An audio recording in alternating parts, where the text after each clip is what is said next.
guys, welcome to Arkshow. Today I'm going to be giving you a little bit of a rundown on Tower Defense Invasion, commonly referred to as TD1.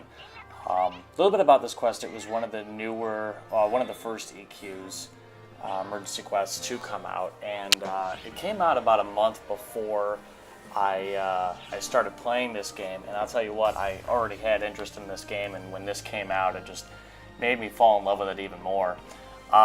Couple of pointers if you've never played this particular emergency quest. First one is obviously the easiest. There's two other versions, which we'll have videos of at a later time. What I'm doing right now is kind of waiting at the front here for the first wave. There's no specifically set spawn points. They're random. They can appear at any 3 points. You'll see there on the top right corner of the screen here on the map, there's 3 bases. So you're trying to basically kill these enemies before they get to the base and start attacking it. That won't always happen, but the first couple of waves it is always the easiest. As a braver, you want to use katana stance, probably a little bit better than what I'm doing right now here, and it'll kind of help you jump between waves and get to your enemies quicker, because they do move faster than you. Now this video was recorded pre-episode 3 release, so if it looks like I'm moving a little slow, that's why. In case you didn't know, episode 3, the characters, your characters actually move faster now when they're running, equivalent to the dash attack that you might see in a lot of other YouTube videos or in-game. Anyways, moving on. So crystals are always a priority. I highly recommend that if you are a lower level and you're not going to be able to help carry this team to defeating enemies, the best thing you can do for your team is collecting crystals. The most of them spawn on both sides of the map here, so on this far side that I'm walking towards, and then the opposite side is where you get most of them. More appear during the wave than in between the waves, like right now when there's in between waves of monsters. Now, the funny thing about that is it in turn can also be the worst thing you can do for your team, which is competing for crystals. And what I mean by that is if you're going for crystals and you see somebody else going for crystals, if they're trying to beat you to it and take them, just hunt for crystals somewhere else, because you have 2 people hunting for crystals when you can have 1 person on one side and you going somewhere else. It's counterproductive, it's bad. And you end up not getting as many crystals. And I'm not saying you're writing your group of 12 to instantly fail, but it is going to make things more difficult, especially if when you do the second and third tower defense base emergency quests. That also plays into the one other thing that you should never ever do, which is everything. Don't try to do everything. You're a team of 12 and there's 12 of you for a reason. Don't, crystal collect here and then see, oh crap, there's a spawn all the way on the other side of the map and someone's attacking green. Don't go over there. Count on the party members who are over on that side and trust them to go over there. Because if you're running around, you're going to be less productive, and it's just going to make things more difficult. You have to count on the rest of the team knowing what they're doing. If one person could carry this, it'd probably be a 4-player quest, but it's not. It's 12 for a reason. So what I try to do is, as a higher level and somebody who might do a little bit more damage than your average person, is kill when they're nearby, pick up crystals when they're nearby. Try to balance it, but your main priority is protecting those towers.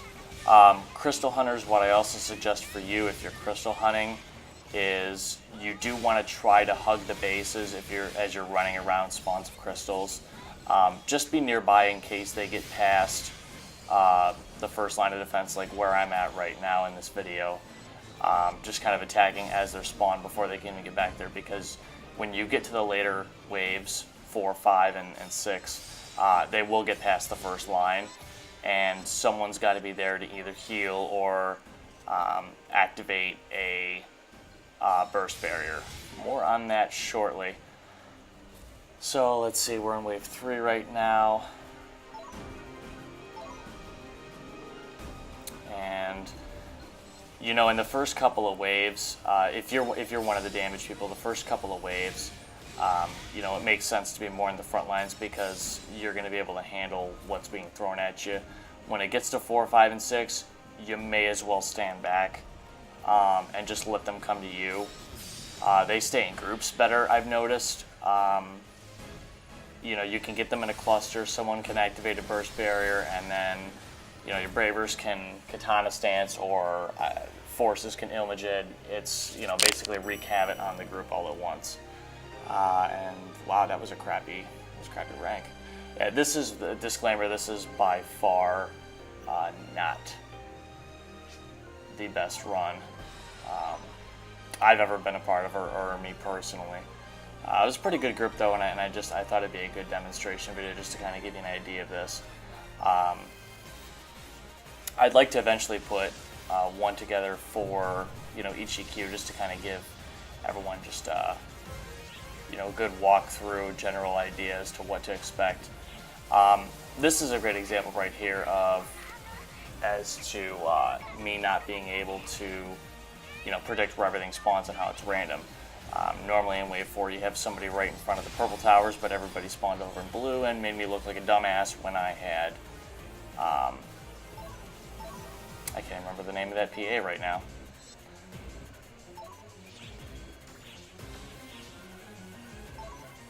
But either way, that was pretty embarrassing. So your main priority is you want to try to get to, in TD1, you want to try to get to 5,000 crystals. The reason why is that way you have 2 heals, you have 2 burst barriers, and you also have the photon particle cannon, which you'll see. You typically want to save that for your 5th or final wave. And you'll see why for that too. The burst barriers are recommended for 2 different things.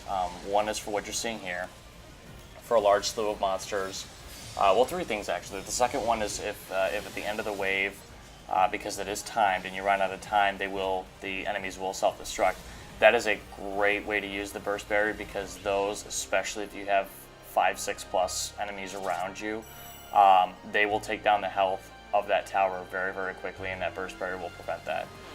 The third use for it is you get those leech-looking things that kind of all of a sudden spawn on your tower, and they're like a giant spider, like kind of affixed to it, and they're literally draining the health from it. If you activate a barrier, it instantly dies and disappears.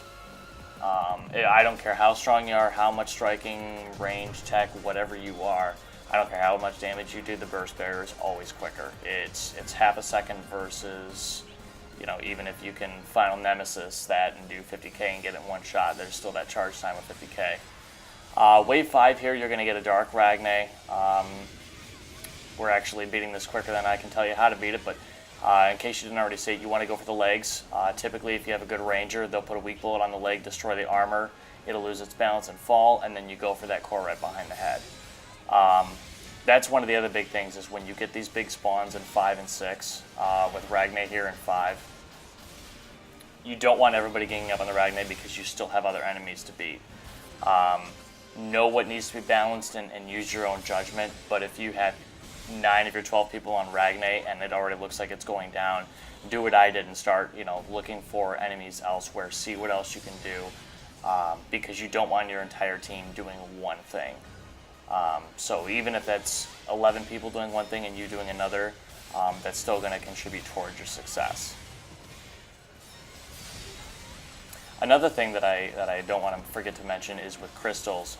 Once you hit 5,000, there's really no need to go further, or if you're in the final wave and you're only at like 4 or 41, something like that.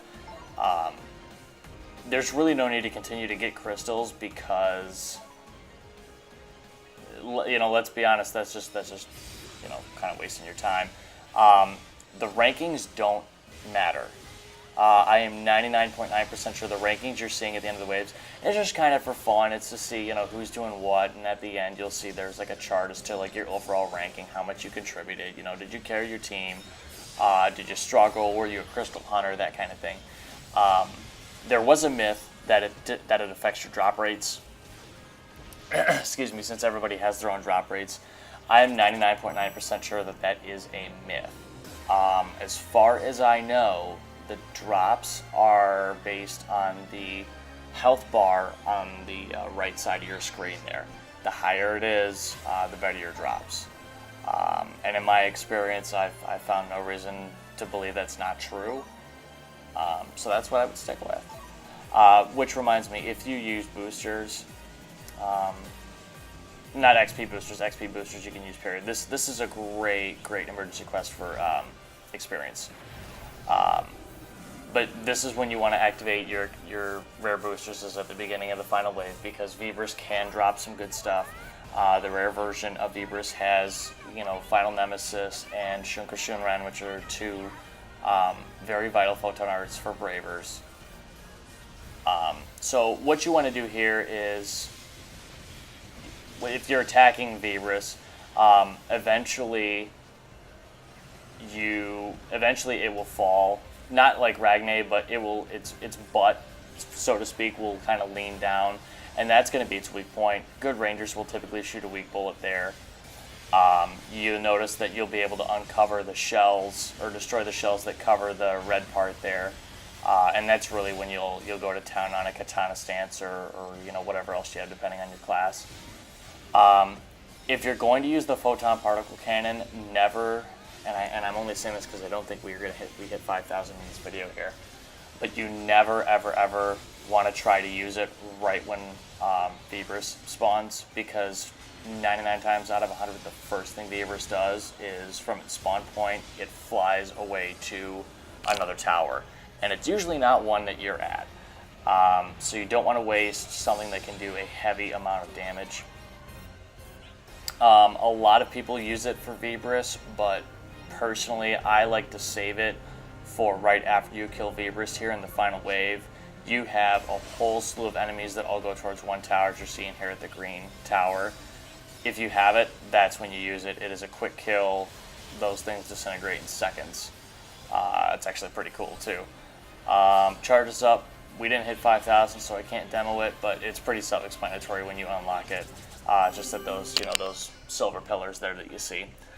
So yeah, not a bad run. I did not get anything good off of this run. It was just, but as you can see, we ended with really good health and on the towers, and every single item, unless it was a grinder, is red.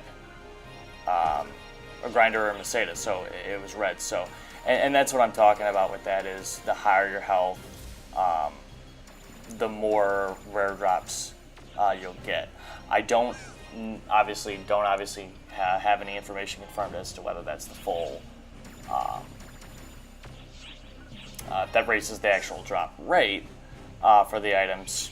Maybe it just ups the actual rare drops, if that makes any sense. So that's where you leave the good jobs and the overall rankings, as you just saw there. So we'll be doing this more for of course, for all emergency quests. So if you like what you see, like, subscribe, comment, any suggestions, anything like that, any information that I forgot to add. Other than that, thanks for watching, and we'll see you next time on Arkshow.